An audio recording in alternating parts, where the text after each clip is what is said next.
Okay, so this tutorial is on the kidneys. So in this tutorial I'm going to talk about the relations of the kidneys, so its location in relation to other structures in the abdomen, and I'll talk about some of the external features of the kidneys. So in another tutorial I'll talk about the internal structure of the kidneys. So the function of the kidneys is really to filter blood and excrete waste and excess water as urine.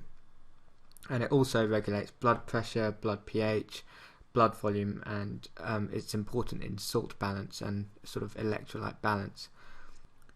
So let's just bring some other structures in and take a look at the sort of relative location of the kidneys.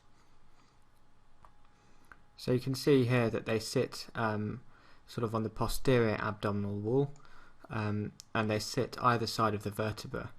So they sit at roughly the level of T12 down to L3. So we've got T12 up here and L3 is down here, so they're not quite shown as extending quite that far, but most textbooks say they extend from T12 down to L3. So if I just bring in the rest of the abdominal organs, fade away the muscles again, we can see how the kidneys sit behind these organs. So they sit quite far back in the abdomen, so they sit on the posterior abdominal wall. And the kidneys are retroperitoneal, so they're not contained within the folds of peritoneum, which some of the other organs of the abdominal cavity are. So each kidney has a superior and an inferior pole, and medially you've got this kind of vertical slit where various structures enter and exit the kidney, and this is called the hilum.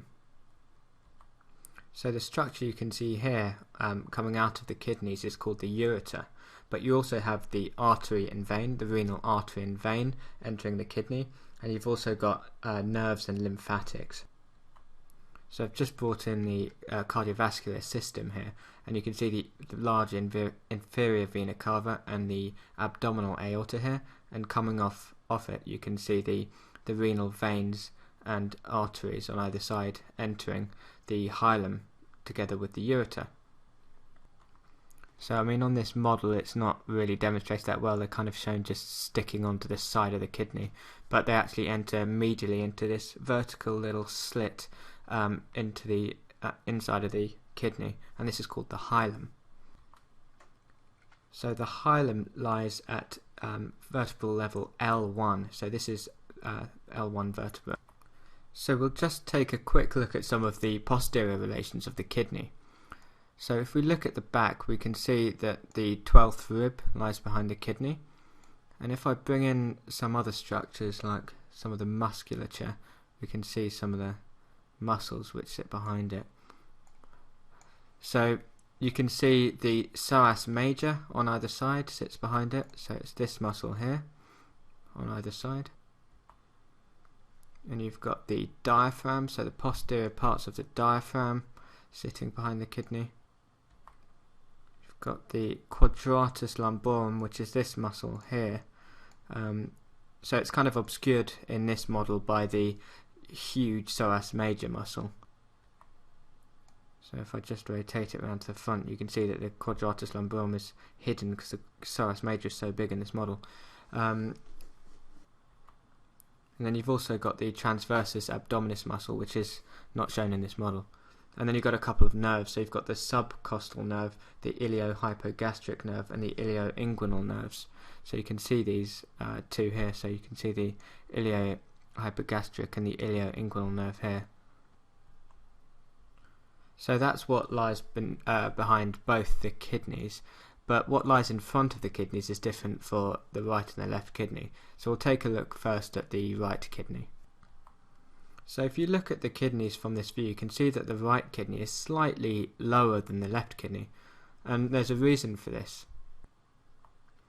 It's because of this large organ, the liver, which sits on top of it. So the right lobe of the liver is quite big and it sort of pushes it down. So the right kidney is a little bit lower than the left kidney. So I'll get rid of that, and we can see what else is in front of the kidney and the gallbladder. So you can see the colon runs in front of the kidney. So you can see the hepatic flexure, or the right colic flexure, lies in front of the kidney. So it runs in front of the lower part of the kidney, the inferior pole of the kidney. That's the hepatic flexure. Get rid of that. And now you can see that the descending part of the duodenum sits in front of the medial part of the kidney. So the descending part of the duodenum is retroperitoneal as well, and it sits right up against the kidney. And if I just rotate the model around a bit further, you can see the this thing on top of the kidney. So this is the suprarenal gland, or the adrenal gland. So I've just brought those structures back, and we'll take a look at what sits in front of the left kidney. So you can already see a lot of it anyway. So the other side of the colon sits in front of the left kidney. So we've got the splenic flexure, or the left colic flexure. So I'll just get rid of that. And then you can see the stomach and the spleen sitting in front of it. Get rid of those two. And then you can see the end of the pancreas sitting in front of it as well. So the pancreas is a retroperitoneal structure, whereas the stomach and spleen are both intraperitoneal structures. And then it's also got this suprarenal gland sitting on top of it, so the other adrenal gland. So hopefully that's orientated you a bit, and you know exactly where the kidneys lie now. And next we'll talk a little bit about the capsules of the kidney and the blood supply to the kidney. Then we'll do another tutorial on the internal structure of the kidney.